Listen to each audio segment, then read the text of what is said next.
గురుగారు, గ్రంథాలలో భగవద్గీత, పండుగలలో దీపావళి పరమశ్రేష్టమని కంచి పరమాచార్యులు పేర్కొనడంలో ఆంతర్యం ఏమిటి? ఎత్ర గీతా విచారశ్చ పఠనం పాఠనం స్మృతం తత్రాహం నిశ్చితం బ్రూహి నివసామి సదైవహి అని సాక్షాత్తు కృష్ణ పరమాత్మే తెలియజేశాడు. ఎక్కడైతే భగవద్గీత శ్రవణం జరుగుతుందో, పఠనం జరుగుతుందో, స్మరణ జరుగుతుందో అక్కడ నేను నిశ్చయంగా ఉంటాను. ఉపదేశము అందుకున్నటువంటి అర్జునుడు కర్తవ్య నిర్వహణలో కుశలత్వాన్ని, కౌశలాన్ని చూపి విజయం సాధించాడు. భగవద్గీతను ఆత్మసంహిత అంటారు. ఉపదేశ గ్రంథంగా అభివర్ణింపబడింది. భగవద్గీతలో తెలియజేసినటువంటి సత్యాల్ని శివపురాణము, స్కాంద పురాణము, విష్ణు పురాణము వీటిల్లో తెలియజేసిన యోగ విద్య ఉపనిషత్ సారమైన భగవద్గీతకు ప్రత్యేకత ఉన్నది. కారణం ఏమిటి అంటే, ఉపదేశం చేసే సమయంలో ప్రశాంతమైన వాతావరణం ఉండాలి. ఆదిశంకర భగవత్పాదులు నలుగురు శిష్యులకు ఉపదేశం చేస్తున్న చిత్రపటాన్ని గమనిస్తే అక్కడ జలము, స్థలము రెండు మనోహరంగా కనపడతాయి. కానీ భారత యుద్ధంలో కౌరవులు, పాండవులు యుద్ధానికి సన్నద్ధమైనటువంటి నేపథ్యంలో అహంకారము, మమకారము అంతరించి దేహాభిమానం వదులుకొని అర్జునుడు కృష్ణుణ్ణి శరణు వేడిన నేపథ్యంలో అద్భుతమైన గీతా బోధ జరిగింది. మానవ జీవితం కూడా నిరంతర సంగ్రామమే. ఆసురీ శక్తులు, దైవీ సంపత్తి నిరంతరము ఘర్షణ పడుతున్న నేపథ్యంలో సమస్యల వలయంలో చిక్కుకున్నటువంటి సామాన్యుడికి భగవద్గీత జ్ఞానము సాధనంగా, ఆయుధంగా, ఔషధంగా పనిచేసి అద్భుతమైన శ్రేయస్సును అందిస్తుంది. భగవద్గీత కించిదధీత గంగాజలలవ కణికాపీత సకృదయేవ మురారి సమర్చ తత్ర కరోతి యమేన చర్చ అంటారు శంకర భగవత్పాద.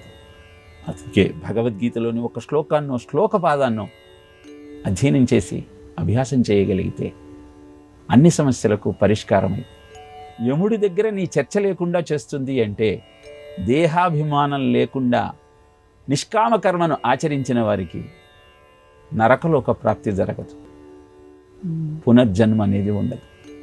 అందుకే భగవద్గీతకు విశేషమైన ప్రాధాన్యత ఇవ్వటం జరిగింది. పండుగలలో దీపావళికి అంత ప్రాధాన్యత ఎందుకు ఇవ్వటం జరిగిందంటే, కొన్ని పండుగలను ఉత్తరాది వారు అద్భుతంగా నిర్వహిస్తే కొన్ని పండుగలను దక్షిణాది వారు చేస్తారు. కానీ దీపావళి పండుగను దేశమంతా, ప్రపంచంలో ఉన్న భారతీయులంతా ఆనందంగా జరుపుకునేటువంటి పండుగ దీపావళి. వైశిష్ట్యం ఏమిటి అంటే, లోక కళ్యాణం కోసం తల్లే తన కుమారుడిని వధించి ప్రజలకు ఆనందాన్ని కలగజేయమని అభ్యర్థించిన నేపథ్యం దీపావళి. స్వార్థ ప్రయోజనాన్ని పక్కకు పెట్టి సమాజ శ్రేయస్సే సర్వస్వమని భావించి పుత్రశోకానికి మించిన బాధ లేదు అని తెలిసిన లోక కళ్యాణమే లక్ష్యం కావాలన్న ఆలోచనతో తల్లి కుమారుడి వధను అంగీకరించినటువంటి గాథ నరకాసురుని వధ.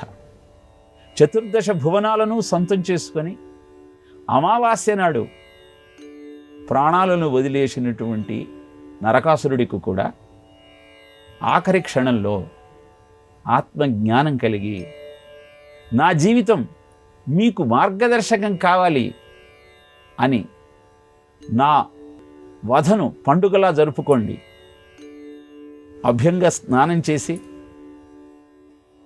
తైలంతో స్నానం చేసి దీపాలు వెలిగించి పండుగ జరుపుకోండి అని ప్రపంచానికి తెలియజేశాడని ఐహిత్యం.